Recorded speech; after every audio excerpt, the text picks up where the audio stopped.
We're getting back to optimism, to feeling good about life and the people in our community. This is the Rebound Tampa Bay podcast. I'm James Tully. This week, our feature reporter Shawn Daly joins me, and I've been amazed since the beginning of the pandemic. Shawn has safely gone out in the field and has continued to produce these feel-good stories for our morning show. Just about every single day, Shawn turns something that brings a smile to our faces, and we really couldn't thank him enough for it. So this is my conversation with Shawn. He's TV's Shawn Daly, ABC Action News feature reporter. He joins me in studio here, in the home studio, at a safe social distance, of course. Of course. It's great to be back. It's good to have you I've back been here for other projects, which makes it sound really nefarious and wrong. No. Other projects that shall not be mentioned. But yeah, it's good to be back. The Rebound. The Rebound Tampa Bay podcast. Here we go. It's all about positivity today, and really, you've been our life's blood for the show Positivity during some of the harder times, especially during the pandemic and when we really were in the thick of it in the summertime. You always were able to find something good going on in the community. So I thought I'd bring you on today and we could talk about what some of the highlights that you've done, things that might be coming up here as we get closer to the holidays. You've found so many people doing great things, helping out the community, when really they're not asking for anything in return. They're just trying to help people. Yeah. Wouldn't it be great if I was like the real Shawn Daly, is like angry with the world and not like the happy-go-lucky guy you see on TV? It wouldn't work as well. Just taking you back. Let's go back to March a little bit. Sure. And when all this was starting to happen, I was turning a certain number, a certain historic birthday, James Tully. Yeah, you certainly were. And I was out in Arizona. I was supposed to be out there to see spring training games in Arizona. And, of course, the world was just, collapsing, apocalypse happening. And I wasn't sure what my role was going to be when I came back. Mm-hmm. Okay? And my role when I came back was the same as it ever was. And that was credit to Sarah Moore, who's our news director. And she says, no, I want you to keep finding good news. That's my job, as the upbeat, positive guy, So tell me about how you went about doing that. So I come back, and I was really worried. Because I'm not just worried for me, because we were talking about this before. I've maybe done 6 Zoom interviews. I've been out there being safe, social distancing. Our photography department has been great, making sure we have the necessary equipment to do our job that way. Of course, I'm always wearing a mask. But I went out there and I had to find the good news, And here's the twist. Is that amidst all this, it's been hard for all of us, I'm a single dad, I got my teen daughters at home, we've been nervous, but there is good out there. I sound like Tony Robbins or, whatever. There is good out there, but there really, really is, and I'm reminded every day when I do these, and I always compliment you and Dia do such a tremendous job of, framing my stories, but I think it brings you guys a bit of relief, too, on the show. You have no idea. That you just have, bummer news, and then, in all different shapes and forms. Right? We really never know what we're getting. I was telling you how we've started doing a 2 a.m. conference call where we get a look at the show even earlier than we used to, about an hour earlier than we would first look at the show. We go on the air at 5 a.m. And it has been, I will say this, and I'm not just blowing smoke, it's always nice to look forward to see what Shawn has for us that morning. And I appreciate that. And I kind of feel a responsibility, not just to the viewer, but also to my friends who I work with, to give you guys something that, and I know when I have a good one, I always watch the next day to see how you kind of framed it. And I just love the way you frame my stuff. I gush about that all the time because it means genuine. A lot to me, buddy. It really does. Well, we'll just talk about one of the more recent ones. We need stories like yours. We use it all throughout the newscast to let people know it's coming right after this break. We'll tease ahead to is what we say. Let's write a really good tease here and get people ready for this after the commercial break and hopefully keep them hanging on. You had the Auntie Anne's Pretzel guy. Right. And here's why I really love this story, because he's a victim of the pandemic. He lost his job. He was very high up in that corporation. Corporate muckety muck. Yeah, this gentleman. They live out in Lakeland, and he was a corporate bigwig for Auntie Anne's Pretzels, delicious buttery Auntie Anne's Pretzels that we see in every food court. That smell in the mall, right? Gets you every time. Oh, yep. I know. And for years, his job with Auntie Anne's was to broker franchises for people. So people with a dream who wanted to change their lives. He set them up. He set them up. This is the Auntie Anne's way. Mm-hmm. Pandemic hits. Boom. He says to me, you never think it's going to affect you. You never think it's going to affect you. And then it affects you. Auntie Anne's lets him go. He's lost. His wife is telling me the story. They're together, and she's getting emotional just thinking about it again. He did not know what to do. Till one day he's talking to a friend, and the friend's like, hey, man, have you ever thought about maybe opening up an Auntie Anne's franchise, a food truck, a trailer, and light bulb goes on. Mm-hmm. And I wanted the point that I when I was writing the script for this, it was a simple little story, a lovely story, but it was all in the telling, right? Like sometimes the answer is really right in front of you. Right under your nose. Right under your nose. And I think I sent you a little text like, it was really all in the selling of this because it was subtle and lovely. Let me tell you, Tully, the story blew up. I had people sharing it all over. And I wasn't sure how that story was going to be received. Sometimes you never know. You do these all the time. It's true. But I'm like, wow, like this is where we are.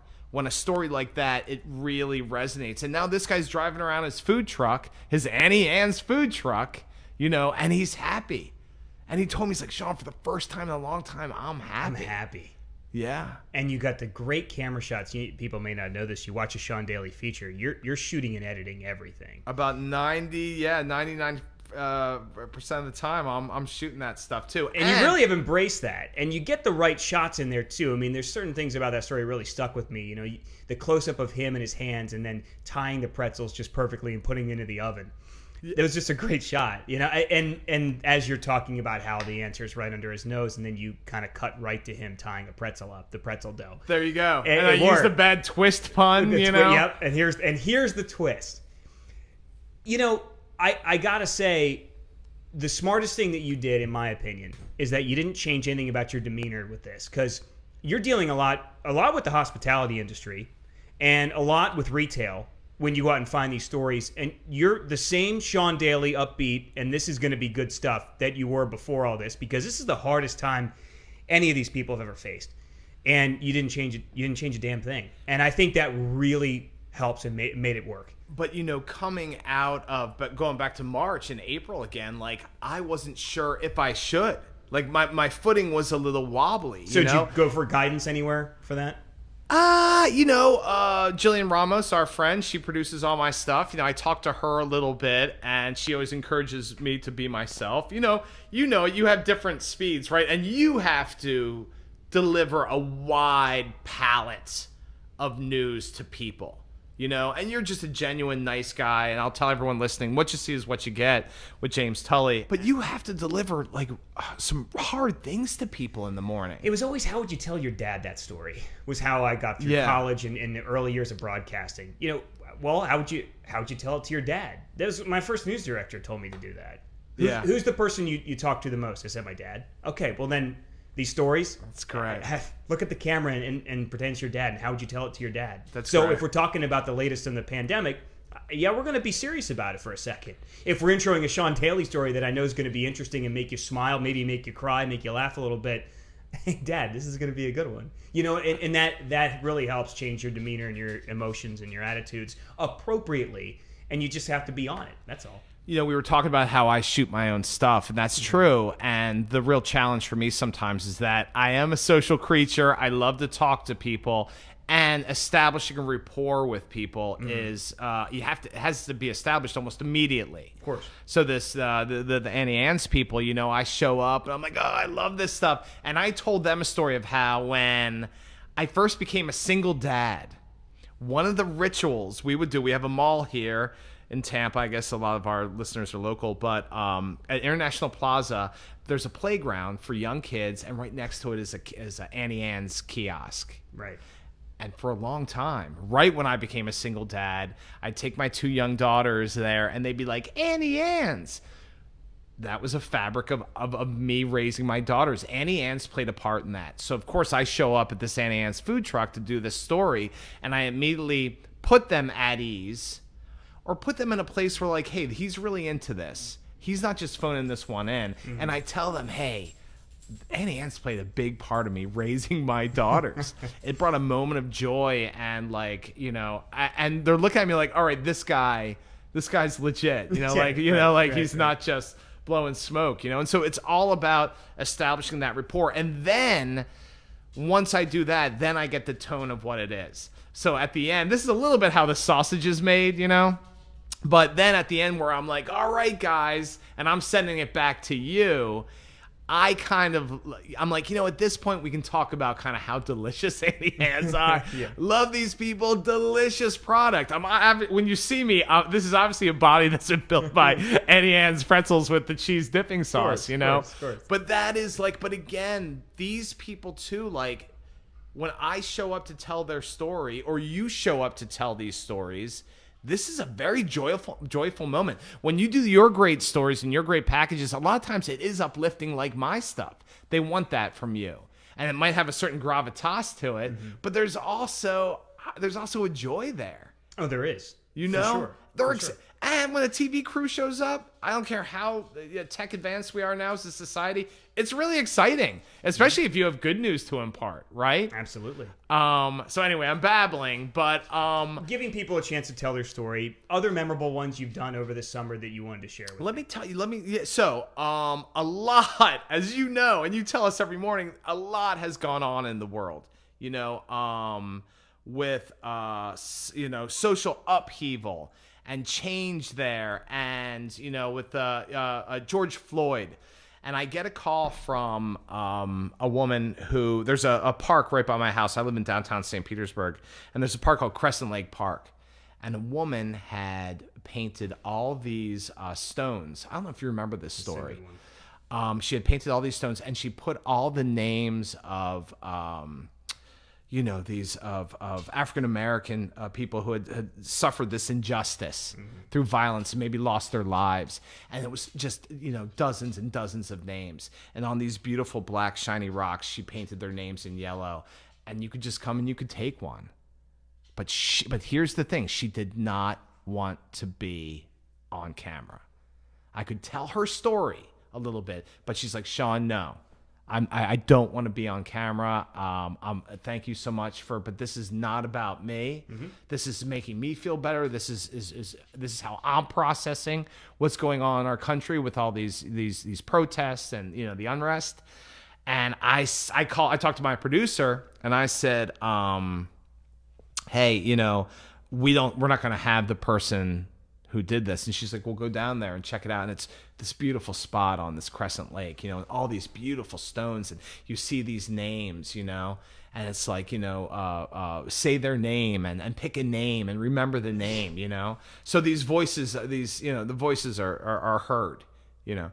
And I show up and there is a woman there, and she's a nanny. She's taking care of, and she is a black woman, older black woman, and she has two young kids, charges. I don't know why I said that, but two young boys she's watching.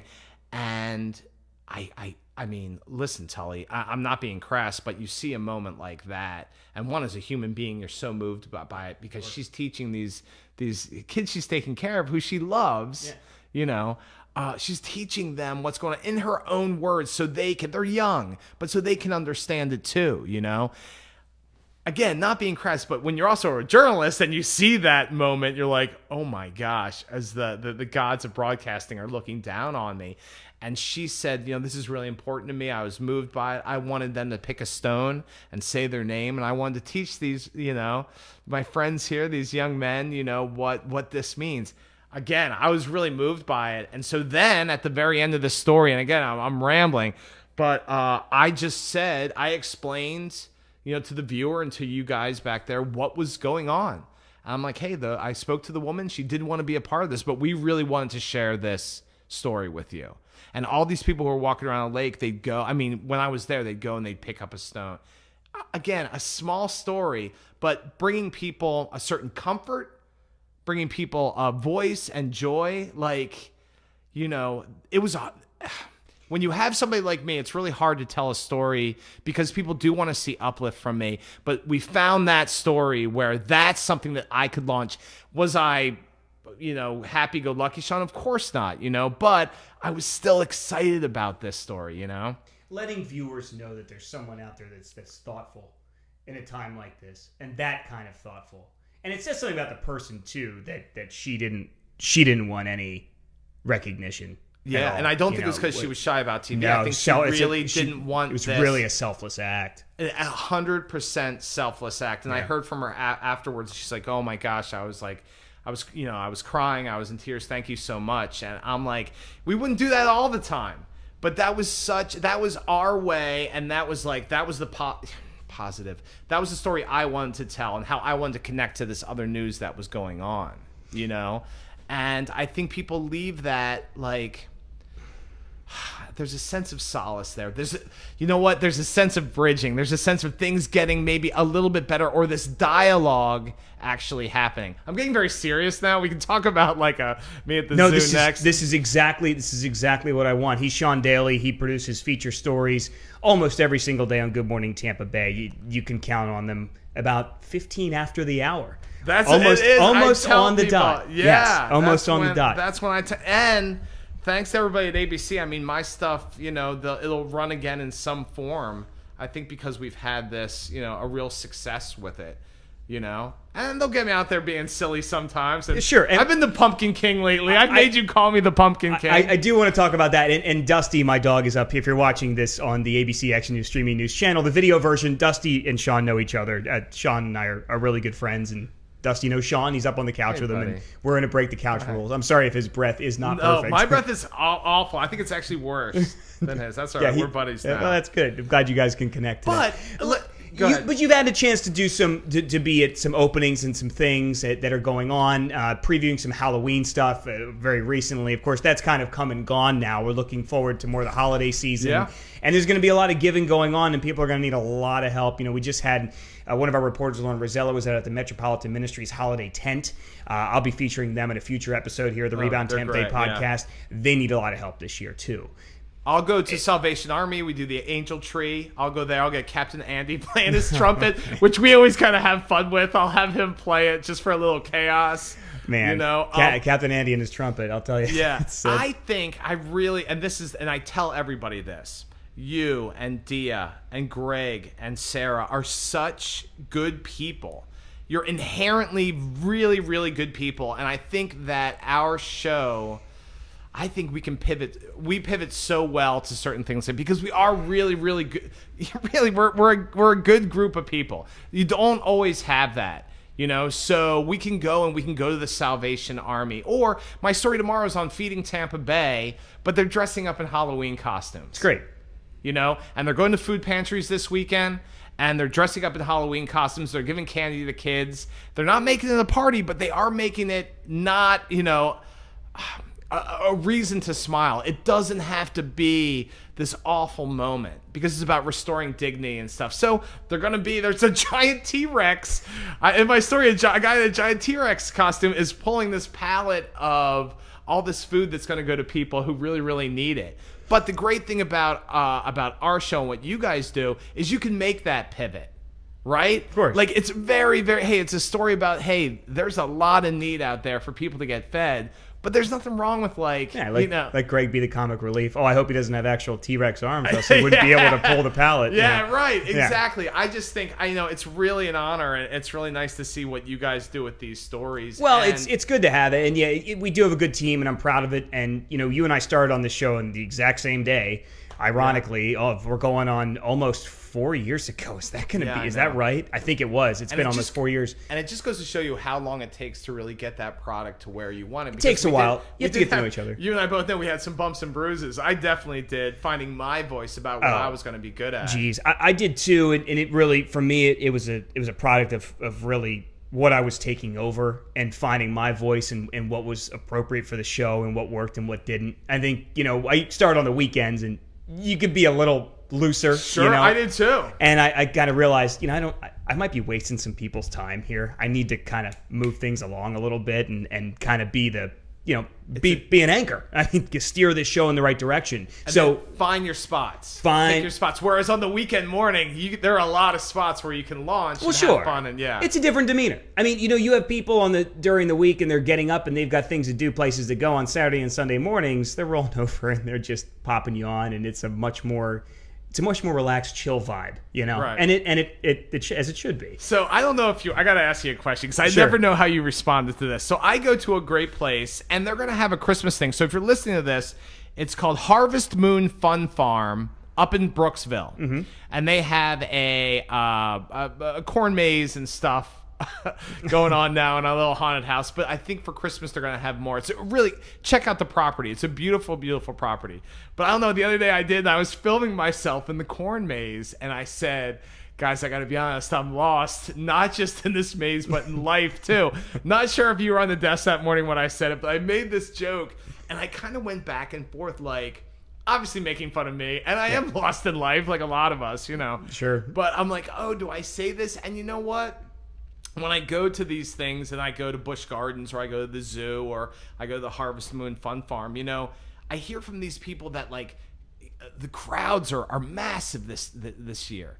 I mean, I had Sweetfields Farm, not to call them out because they were lovely about it. We were going to go to this place called Sweetfields Farm. He complimented our show and he's like, Sean, if you come out here and do something, I'm going to be turning people away. He literally said that. He's like, if I put this on Good Morning Tampa Bay, I'm going to have too many people. I'm going to have to shut down. So he's like, I have to kindly say no. I don't think I want you guys coming out there. Can you imagine? Because his crowds were so big. So when we go out and we do stuff like that, there is such a need for people to cut loose and to have fun, and to a sense of normalcy. So That's I left, what it is. I left a joke in there about me being lost in life because I figured if you were on the desk, it would give you something to launch on. And, I wasn't. I was taking some much needed vacation, but yeah, I'm right there with you. Yeah, you would have said like you and me both. So you and me both, brother. Lost in the cornfield. Self-deprecating humor is always the way to go. It's the safe thing to do. But you hear from these places and the even like the major thing like the zoo or like Busch Gardens, and they're like, oh my God, the people coming in here, they need this. We hear from them, they need it so bad.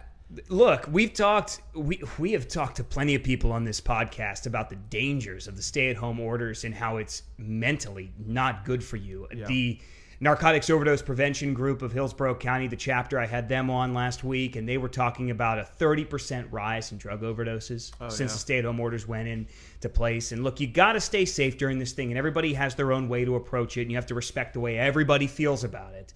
But there is a desire for people to get out and do something right now. I have a story coming up next week, probably a few days after this goes up, on guardian ad litem dogs. Oh, you would love it. You should be one. Dusty, you should be. But anyway, these dogs that help kids who are pulled away from their families. Right. And they were saying that, gosh, we need a team of 10 dogs. They're comfort dogs. They help these kids through a really, really awful time, the scariest time in their life. And these dogs just, but they were saying because so many people are still home and aggressions are up and domestic abuse and child abuse are up. I mean, the numbers of these kids being like put into social care and stuff like that are really going up, and you need these dogs to kind of, But so getting back to you about like, it's just a time where when you do feel that normalcy again, and you do see me out there at the zoo like eating the beast burger or whatever that thing was, Sure. I mean, there is a correlation that people need that joy now more than ever, which is not like earth-shaking news. We know this, but there is a real value in that. There is getting out and feeling a little bit of that. And I got to be honest, all these places I go to, I felt very, very safe. I felt very safe, I have been really, really healthy, knock on wood, knock on my skull, Same here. And I think that I feel like ABC has kept me healthy, but I've been out there. You have. You've been out in the field doing it. I've been out there for about 8 months now doing it, and I've been smart.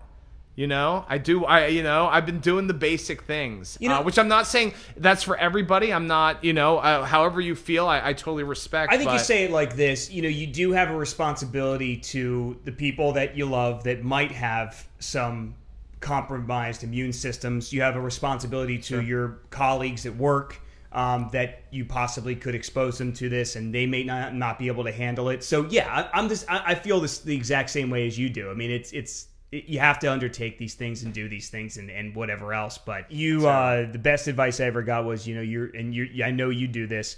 Be a person first and a person with a camera second.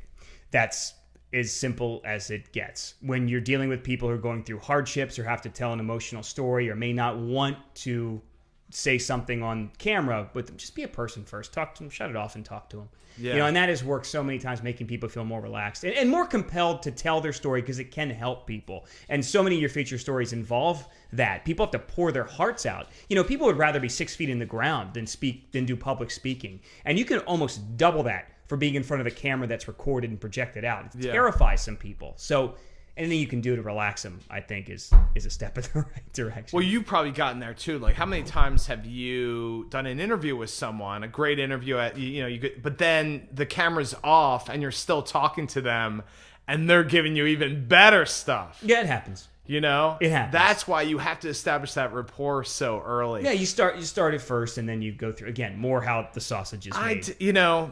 A lot of the joy I see too is with people who have been affected the most, and I do a lot of stories with kids, right? Kids of all ages.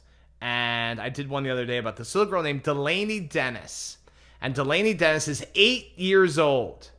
Has a real, Disney, if Disney hasn't hired her yet, they should. She's the most natural, loving little kid. Delaney's thing is that her parents own a restaurant called the Cafe Delaney in Tampa, and she convinced them to contribute money from lemonade sales and menu items each week and donate them to a different animal charity each month. Right. And in under 2 years, she's helped 14 different charities and raised more than $16,000. And she talks like this.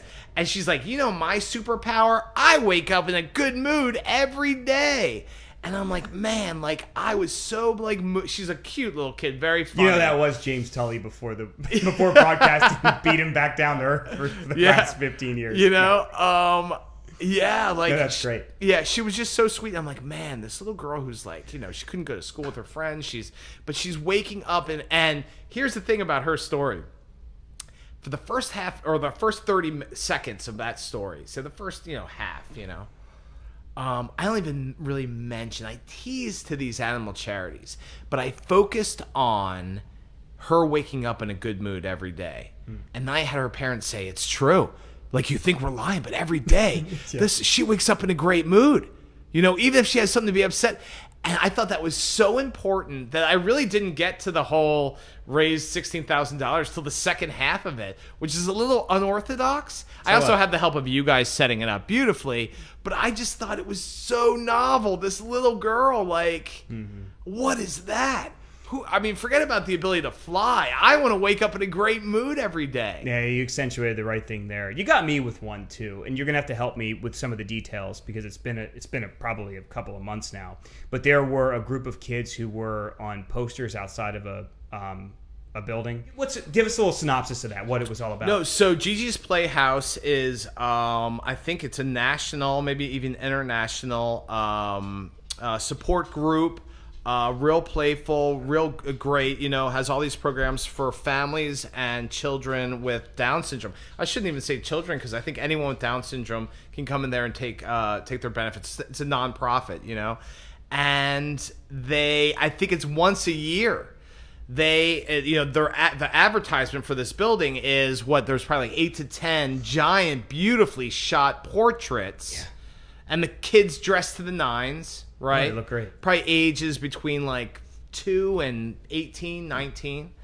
And they're on there. That is the billboard. They're selling Gigi's Playhouse with these beautiful people on the, these things. And I had footage from the unveiling of the pictures. And the little kids were like, it's me. That's what gets the parent, is that they see their child as a model, as a star, as somebody who you're proud of showing lives inside this building and goes to this building, you know? It would make any parent proud. Make any parent proud. And they loved it so much. And it's also a way to help fundraising, and, you know, and it's just great. Let me tell you, so the little girl who I actually used for my blooper reel because she's so great, and she like left me hanging on a high five. Her name was Maisie. Mm-hmm. Again, Disney. Like, this little girl, she has Down syndrome, was the most dynamic, spectacular child that one of them I've ever met. Mm-hmm. You know, and the beginning of the story is me saying like, "You're the best person I mean, she was that charismatic and winning and charming and just amazing, you know.